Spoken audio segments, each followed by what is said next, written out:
ثم الصلاة والسلام على سيد الأنبياء والمرسلين أما بعد فأعوذ بالله من الشيطان الرجيم بسم الله الرحمن الرحيم قد جاءكم من الله النور أو كما قال الله تعالى في القرآن الكريم كل نفس ذائقة الموت صدق الله العظيم إن الله وملائكته يصلون على النبي يا أيها الذين آمنوا صلوا عليه وسلموا تسليما اللهم صل على سيدنا محمد وعلى آل سيدنا محمد معدن الوجود والكرم وعلى وأصحابه أجمعين. Respected host, the eminent shaykh, the ulama, the brothers of Islam, your sisters if listening, Assalamu alaikum wa rahmatullahi wa barakatuh. First of all, I apologize, I have a bit of a sore throat, so I'll keep my speech slightly sort of lowered in tone. And Jazakallah for putting the mic up slightly. Alhamdulillah, we are gathered here for the mehfil of the Mawlid of Rasulullah sallallahu alayhi wa sallam. And the main purpose of the Mawlid is the remembrance of the Prophet sallallahu alayhi wa sallam and to talk about the life of Rasulullah sallallahu alayhi wa sallam. Basically, many centuries after Rasulullah sallallahu alayhi wa sallam, the ulama in their wisdom said that people have started to forget the seerah. So what better day than to talk about the seerah of Rasulullah sallallahu alayhi wa sallam is on the day of the 12th of Rabiul Awwal. And the 12th of Rabiul Awwal is very commonly known as the Mawlid, and most of the scholars are agreement of the fact that that was the day when the Prophet sallallahu alaihi wasallam was born. However, another occasion occurred on that day, which many of our youth don't actually quite realize, and that was the day when the Prophet sallallahu alaihi wasallam left this world as well. And in the Tariqat of Ibn Ishaq and the Tariqat of Imam Tabari, they have quoted that it was the Monday, the 12th of Rabiul Awwal, when the Prophet sallallahu alaihi wasallam left this world. And it is on that I want to speak a little bit about to you today. The Prophet sallallahu alaihi wasallam came, the world was enlightened. The world needed someone to guide them, and that Allah subhanahu wa ta'ala sent His most beloved to mankind to show the people the truth. And in this truth, to tell the people where they were going wrong, to tell them not only what to believe, but how to live their lives in accordance, in the pleasing of Allah subhanahu wa ta'ala. And the Sahaba radiallahu ta'ala accepted this with both arms open, and he went through a very difficult time in the earlier years when he was persecuted. The people of Quraysh persecuted the beloved of Allah subhanahu wa ta'ala. And through that difficulty and through that pain, he slowly gathered momentum, and many companions joined the cause and joined the truth. And this wasn't just about joining a movement, this is about a complete change of way of life, a change of belief from what their forefathers were generally used to do and what they used to believe. There were some good things in this, obviously, that what their forefathers used to do. And the Prophet ﷺ said that the best amongst you is the one that was also the best in the time of Jahiliyyah. So he accepted that there were good people in the time of Jahiliyyah, and they continued and they embraced Islam immediately. For example, the people of Sayyidina Abu Bakr radiallahu ta'ala, who in his whole life, even before the coming of Islam, never actually worshipped any form of idols. And Sayyidina Abu Bakr never ever approached alcohol. Many of the Sahaba did, because it was allowed at the time, obviously, and it was perfectly acceptable. Many of the Sahaba, before accepting Islam, did worship idols, Hazrat Umar radiallahu ta'ala being one of them. But Sayyidina Abu Bakr radiallahu ta'ala was one of those exemplary Sahaba, those unique individuals who never ever went towards wrong, and hence he was the first one to accept the da'wat of Islam and the calling from the Prophet sallallahu alaihi wasallam. And he holds such a prestige status that the dunya knows even today that the one resting among where his head is at the chest of the Prophet sallallahu alaihi wasallam is Sayyidina Abu Bakr radiallahu anhu. Now,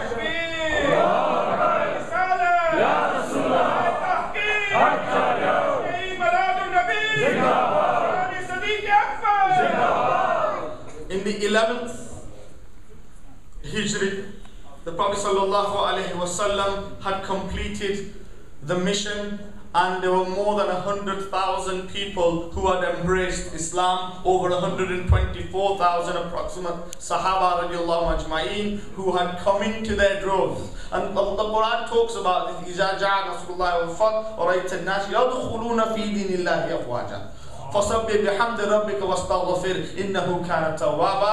Right? Verily, with the help of Allah, they came in their droves. يَدْخُلُونَ فِي دِينِ اللَّهِ أَفْوَاجًا. And they came in their droves into the deen. And with the remembrance of Allah and with the dhikr of Allah, they have been given success. So from this we understand that many Sahaba Kiram initially opposed to the movement, initially with enmity, people like Abu Sufyan radiallahu ta'ala who waged war against the Prophet sallallahu alaihi wasallam, at the end of the time had to accept that this was the truth of Allah subhanahu wa ta'ala, and this was the only true religion and the only true way of life. Same with the people like the son of Abu Jahl, Hazrat Akrama ibn Abu Jahl, the one who was thirsty for the blood of the Prophet sallallahu alaihi wasallam and who waged many a battle. In the battle of Khandaq, he actually literally was missed by inches from Sayyidina Ali radiallahu ta'ala, or he would have died at that point. However, Allah had written his destiny to become a believer, and such a believer that the battles that he fought against Islam, twice as many he fought for Islam, and he actually died in the battlefield as a martyr.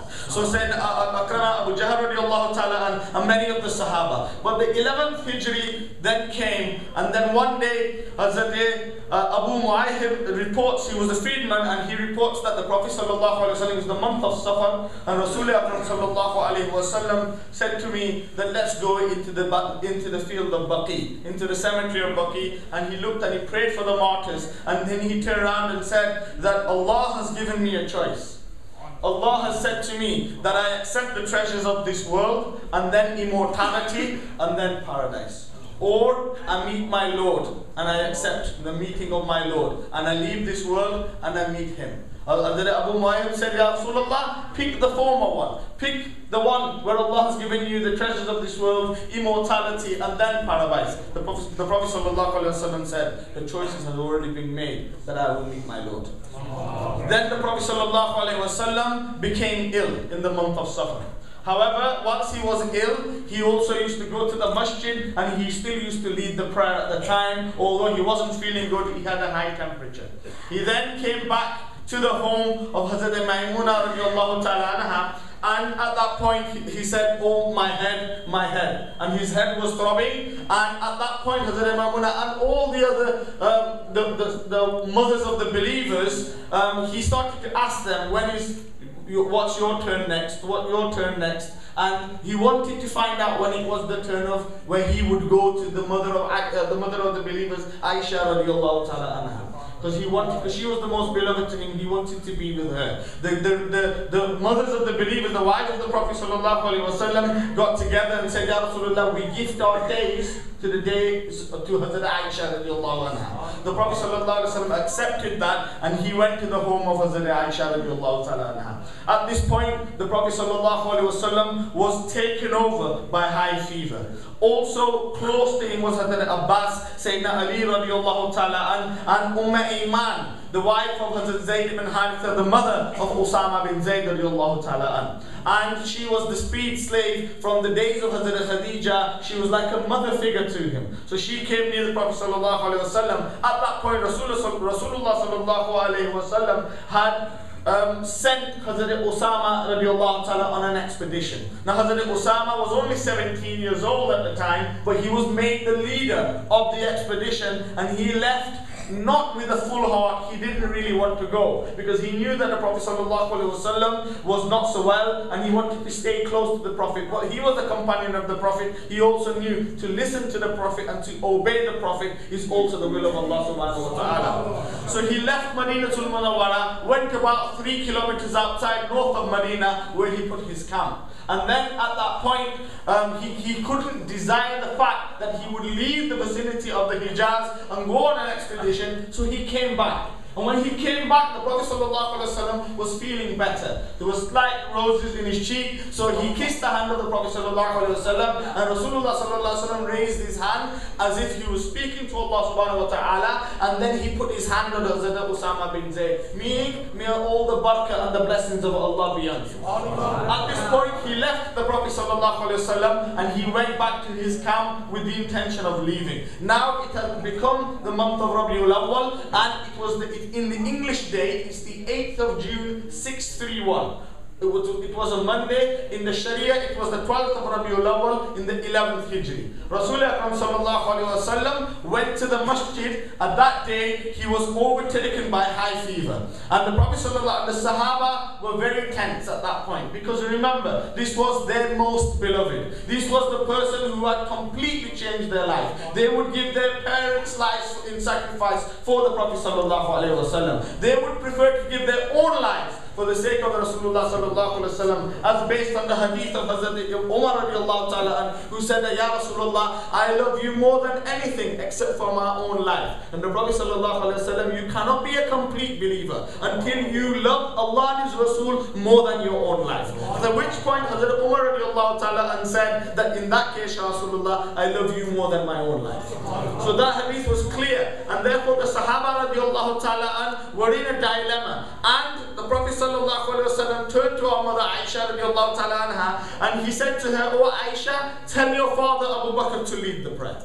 Hazrat Aisha radiallahu ta'ala was nervous because she knew that her father was a soft figure, and she was worried that if Hazrat Abu Bakr radiallahu ta'ala was to lead the prayer, then it may cause some difficulty. Will he be able to sustain the fact that he was standing in the position on the masalla of the Prophet sallallahu alaihi wasallam? So Hazrat Aisha said, "Ya Rasulullah, why don't you ask Sayyidina Umar radiallahu ta'ala? He's a stronger man. He's a stronger character as a character, as an individual." So the Prophet sallallahu alaihi wasallam, as if he had not heard Aisha, turns around and says, "Tell Abu Bakr to lead the prayer." At this point, Hazrat Aisha radiallahu ta'ala anha looked at Hazrat Hafsa. Hazrat Hafsa, the daughter of Sayyidina Umar, also the wife of the Prophet sallallahu alaihi wasallam. And she made an indication to her, so Hazrat Hafsa started to speak, as if to say, "Well, Ya Rasulullah, would it not be better if Hazrat Umar was to lead the prayer?" At that point, the Prophet stopped her and said, "Tell Abu Bakr to lead the prayer."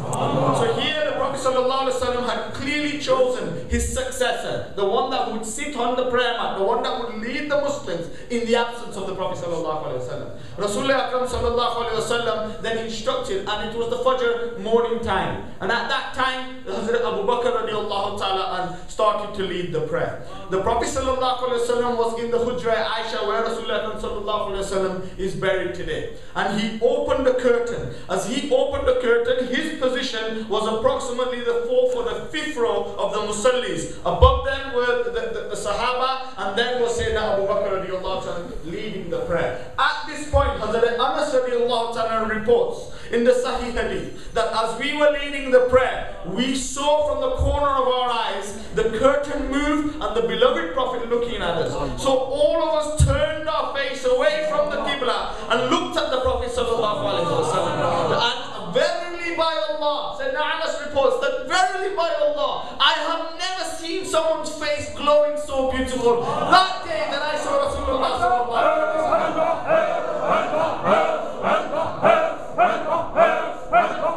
At that point, Hazrat Anas radiallahu ta'ala and then said, "We remembered that we were in prayer.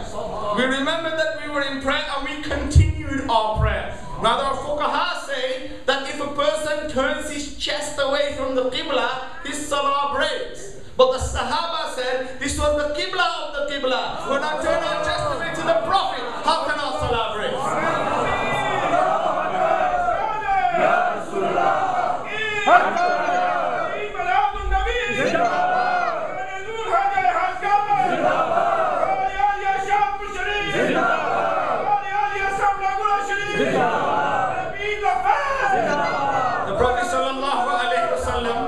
Came into the room.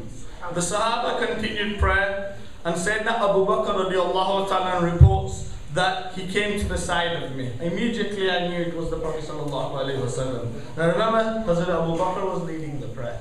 Rasulullah, and as he started to move back, he moved his hands forward as if to move back. In other words, Rasulullah sallallahu alaihi wasallam, you take over the position. The Prophet sallallahu alaihi wasallam stopped him at that point. Rasulullah sallallahu alaihi wasallam stopped him and said, you continue. The Prophet sallallahu alaihi wasallam then sat next to Sayyidina Abu Bakr radiallahu ta'ala. And Hazrat Abu Bakr slowed his prayer down, so that when the Prophet went into ruku, he then would go into ruku, and then the muqtadis behind him. In other words, Hazrat Abu Bakr could not bear the fact that he would be leading prayer and the beloved of Allah would be following him. So he then insisted. So the Prophet ﷺ finished the prayer sitting down. Hazrat Abu Bakr finished the prayer, and then the Sahaba radiallahu ta'ala ajma'in finished their prayer. And then the Prophet ﷺ said, "Oh Abu Bakr, why did you not continue to lead the prayer?" Sayyidina Abu Bakr said, "How can I be in front of the son of Abu Quhafa? Cannot bear the fact that he will be leading the beloved of Allah." So Rasulullah ﷺ made dua for him. However, he had become so weak that he could not walk on himself back to his room. So Hazrat Abbas and Sayyidina Ali radiallahu ta'ala and both got the Prophet sallallahu alaihi wasallam from each side, and they slowly assisted him back to the room of Hazrat Aisha radiallahu ta'ala anha. And then he sallallahu alaihi wasallam sat down with his head resting on the lap of Hazrat Aisha radiallahu ta'ala anha. Hazrat Safiya radiallahu ta'ala anha, the wife of the Prophet, couldn't bear the fact that she saw this, and she said, "If only I was in your place." Now, as soon as she said that, the other wives looked at each other in the state of, oh, she's being a hypocrite. Meaning, did she really mean that? Rasulullah sallallahu alaihi wasallam looked at the other wives and said that, "Do not be unjust to your companion, for your companion Safiya has said the truth." In other words, she would rather be in the place of the Prophet sallallahu alaihi wasallam. And then, just before that, Rasulullah sallallahu alaihi wasallam had made a short speech. And in that speech, he said, "O companions, O my beloved companions, you have been with me from the start and assisted in my cause. But there is a person whom Allah has now given a choice. And Allah has given him, and he wishes to meet his Lord. Your deen is now complete." The Sahaba rejoiced at the point that the deen was to be complete, and therefore whatever the Prophet, and Allah has given us victory. At that point, in other words, Islam was to be victorious. The Sahaba rejoiced except for one person in the corner was bitterly crying, and that was Sayyidina Abu Bakr radiallahu ta'ala. And when the companions came to him after and said, "Old man, why are you crying when such good news has been given to us by the Prophet of Allah?" He says, "I can smell the fact that his presence will no longer be with us after a while." In other words, if the deen is complete, there is no need for the Messenger of Allah not to be with his Lord anymore. So Rasulullah sallallahu alaihi wasallam in his room with his head on the lap of Hazrat Aisha called Hazrat Fatima. This was his beloved daughter, 29 years old, but at the age of 6, she was the one who cleaned the intestines of the camel when he was being persecuted in Makkatul Mukarramah. It was this Hazrat Fatima who stood up to Abu Jahl at the small age of a child and said, "How dare you do this to my father?" Hazrat Fatima was the most beloved to the Prophet, and she was there at that point. He called her and he whispered something to her, and she stopped, and she was crying because she could see that Rasulullah sallallahu alaihi wasallam was now in considerable pain. And because he was in considerable pain, she was most beloved. She couldn't bear the fact. He called her and she started to cry even more. After a short while, he called her again and he said something else to her, and she wiped her tears, and a smile on her face was seen by Hazrat Aisha. Hazrat Aisha says that I asked her at that time, "What did the Prophet say to you that made you cry so much?" And then later on, "Stop your tears," and started to smile. She said at that point, she said, "It is a secret between me and Allah's beloved."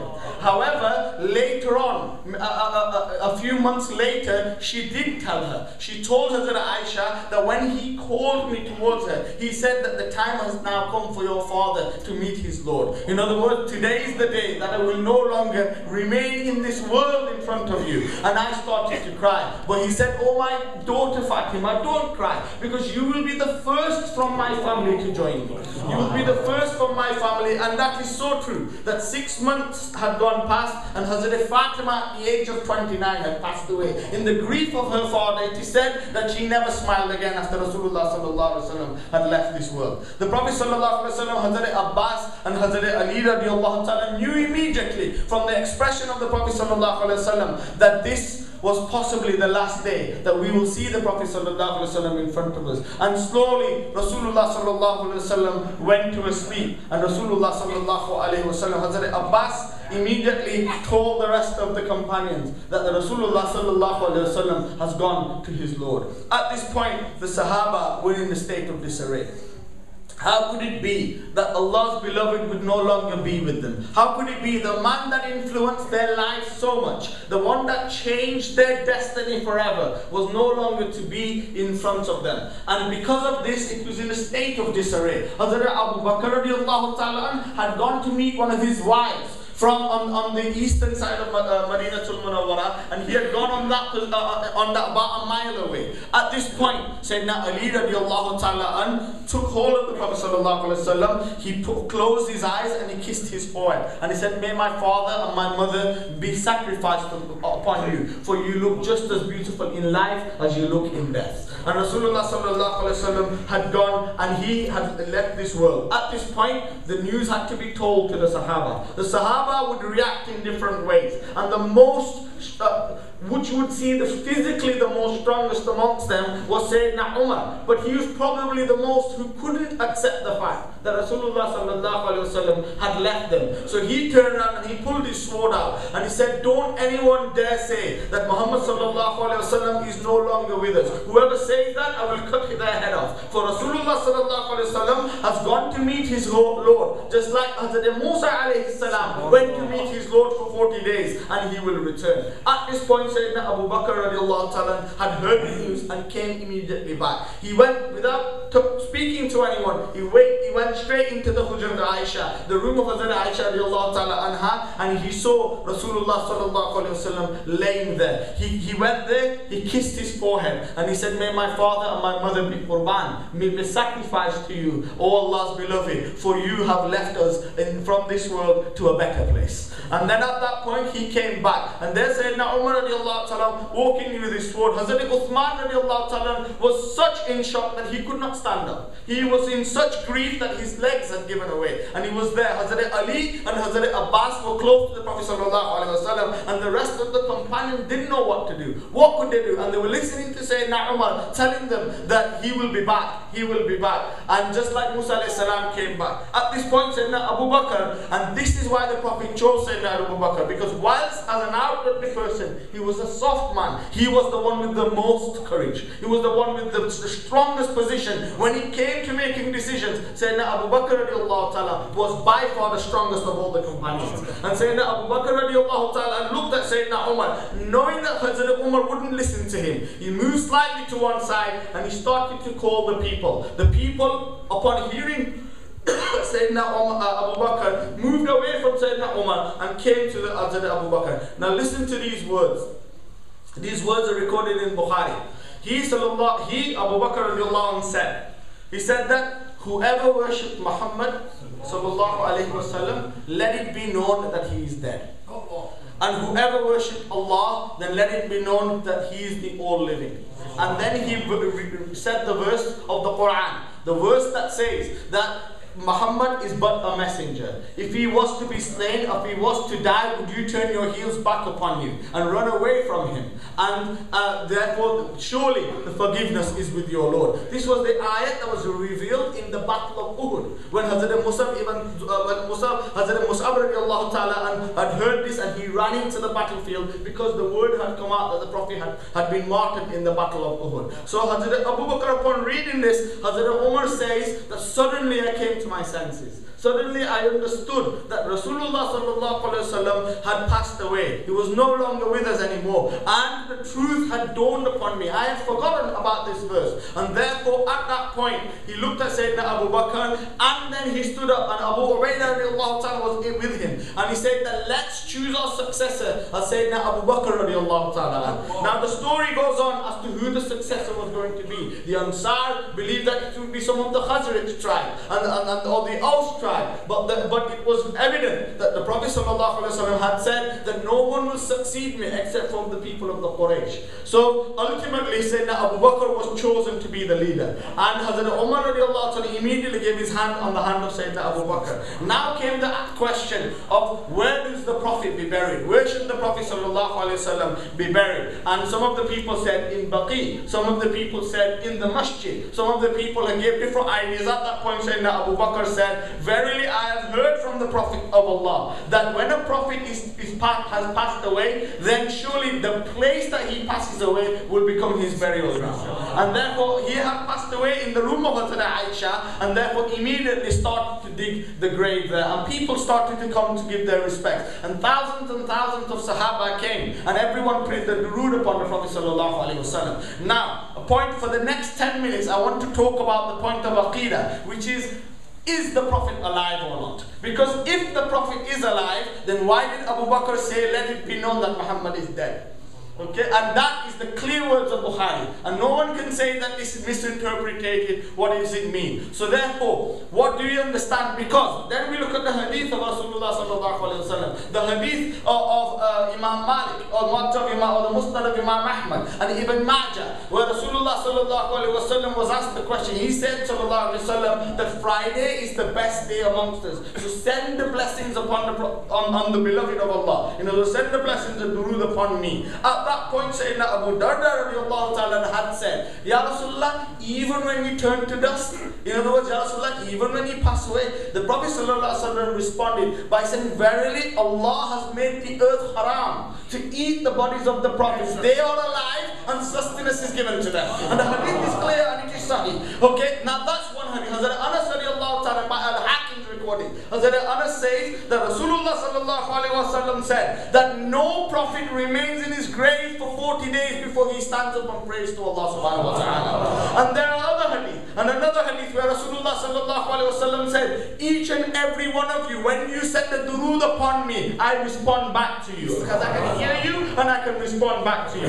Now all these hadith are on one side. Did Sayyidina Abu Bakr not know that the Prophet had said this hadith? Why did Hazrat Abu Bakr take such a drastic course of action by saying that Muhammad sallallahu alaihi wasallam, whoever worshipped him, he is dead? If someone was to say that today, would that be correct? The answer is no. So how could Abu Bakr, who was the most intelligent amongst them, who was the one whom we would portray our aqidah from, then how can we turn around and say that Rasulullah sallallahu alaihi wasallam is not dead? He is hayat an-Nabi. He is alive in his grave. Then look at the other hadith. Rasulullah, in the hadith of Sahih Muslim, Rasulullah sallallahu alaihi wasallam says that as we were going on the Barhakh, I looked at the grave of Hazrat Musa, and I saw a man with red complexion, and I saw him reciting to Allah subhanahu wa ta'ala in prayer, and that was Musa alayhi salam. So the Prophet saw Musa alayhi salam alive in his grave praying. He also says that verily I saw in al-Hakim's recording, he says that I saw, the Prophet sallallahu alaihi wasallam said, when I was stood on the hill, I saw Hazrat Yunus alayhi salam, and I saw Hazrat Musa alayhi salam in the two garments. Now remember, Hazrat Musa alayhi salam had passed away over 2,000 years before the Prophet sallallahu alaihi wasallam, and he said that I can see him performing the tawaf of the Holy Kaaba. And on the night of Mi'raj, when he went to Al-Aqsa, he saw all the prophets, and when he went to the heavens, he saw Hazrat Ibrahim alayhi salam. He even described the complexion of Hazrat Isa ibn Maryam, where he turned around and said that Hazrat Isa ibn Maryam is the companion that most resembles him is Hazrat Urwa ibn Mas'ud Thaqafi, who was a Sahabi from Taif. He said that he looks very much like him. Now if the Prophet had met the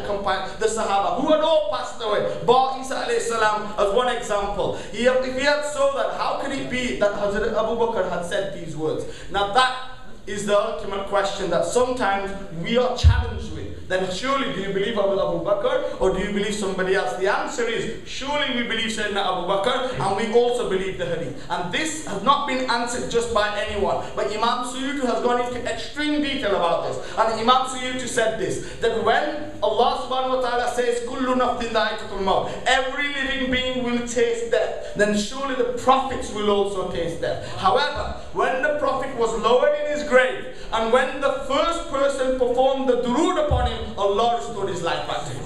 So when Hazrat Abu Bakr said Muhammad is dead, it was true to that point. But when he was buried, Allah had given life back to him, and the Prophet is alive in his grave. And that is the aqidah of ulama ahle sunnah, that verily the anbiya are hayat in their grave, and their sustenance is given to them, but they will taste death. And that's why Allah Hazrat radiallahu ta'ala said, anbiya fazal ani hai faqat ani hai. In other words, they will taste death, but only for a second. And that's why he radiallahu ta'ala said, tu zinda hai wallah, tu zinda hai wallah, mere Jashn-e-Eid se chuk jane wale. Okay, why did he say that? Because if you think about it, Allah says in the Quran that do not call the martyrs dead. Allah subhanahu wa ta'ala says that the angels are alive, the jinn are alive, but we can't see them. We can't see them. So if someone says to you, well, if he was alive, how come we can't see him? The answer is, well, the jinn are alive, the angel was alive, but you can't see them either. Allah subhanahu wa ta'ala has put a veil between us and the Prophet. But let me also tell you that Imam Suyuti, the great Mujaddidi, over 100,000 hadith by heart, says that verily in my lifetime I have seen the Prophet over 80 times with my own eyes. And Imam Suyuti came 400 years after the Prophet sallallahu alaihi wasallam. So the awliya Allah have the karamat to see the Prophet sallallahu alaihi wasallam. Allah subhanahu wa ta'ala bestows the life into the prophets, and verily the Prophet sallallahu alaihi wasallam will respond to each and every one of us. And when our deeds are taken to him on a Monday, if they are good, he smiles. If they are bad, he cries for us and he makes dua for us. So verily we believe that the anbiya and the aqidah of ahle sunnah and the aqidah of the sahaba, Hazrat Abu Ayyub Ansari was once seen with his head on the grave of the Prophet, and the Khalif Marwan said, who is that? When he came closer, he saw that it was Hazrat Abu Ayyub Ansari. He said, what are you doing? Hazrat Abu Ayyub Ansari said, I have come to the Prophet, not to a stone. I have come to the Prophet of Allah, not to a stone. So dear brothers of Islam, today is the day of Mawlid. It is the day of the 12th of Rabiul Awwal. And let me finish by stating the hadith of the Prophet sallallahu alaihi wasallam. And the hadith is being quoted by the Musnad of Imam Ahmad. Rasulullah sallallahu alaihi wasallam said that verily my life is good for you and my death is good for you also. Because when the Prophet sallallahu alaihi wasallam passed away, the Shariat had become complete. If the Prophet had not passed away and still was around with us, then the Sharia would remain continuous, and therefore one wouldn't know what is halal and what is haram. So the deen became complete, and that is why the Prophet said, my life is good for you and my death is good for you. So no one can turn around and say that on the 12th of Rabiul Awwal, why do you celebrate it when you should be mourning the death? The fact is, Rasulullah sallallahu alaihi wasallam has said to us that no one's death should be mourned for more than 3 days, except for the widowed wife who mourns the death of her husband for 4 months and 10 days. And secondly, the Prophet has said this is a good thing for you as well. In other words, the Prophet passing away. So dear brothers of Islam, use these days to learn the seerah of Rasul Akram sallallahu alaihi wasallam, so that your heart can become closer to the Prophet sallallahu alaihi wasallam. You can understand the hukam and the commands of the Prophet sallallahu alaihi wasallam, and we all can become true lovers of the Prophet by acting upon the sunnah of Rasul Akram sallallahu alaihi wasallam, so that our future children don't go astray and don't think that they love the Prophet, but they truly love the Prophet by being according to the sunnah of the Prophet sallallahu alaihi wasallam and following the way of the Prophet and loving the Prophet so much that whatever the Prophet looked like, they want to look like the Prophet sallallahu alaihi wasallam. Whatever the Prophet wore, they want to wear whatever the Prophet wore. Whatever the Prophet forbade them from, they will stay away from. Whatever the Prophet gave them, they will want them. وَمَا عَلَيْنَا إِلَّا الْبَلَاغُ الْمُبِينُ. Assalamu alaikum wa rahmatullahi wa barakatuh.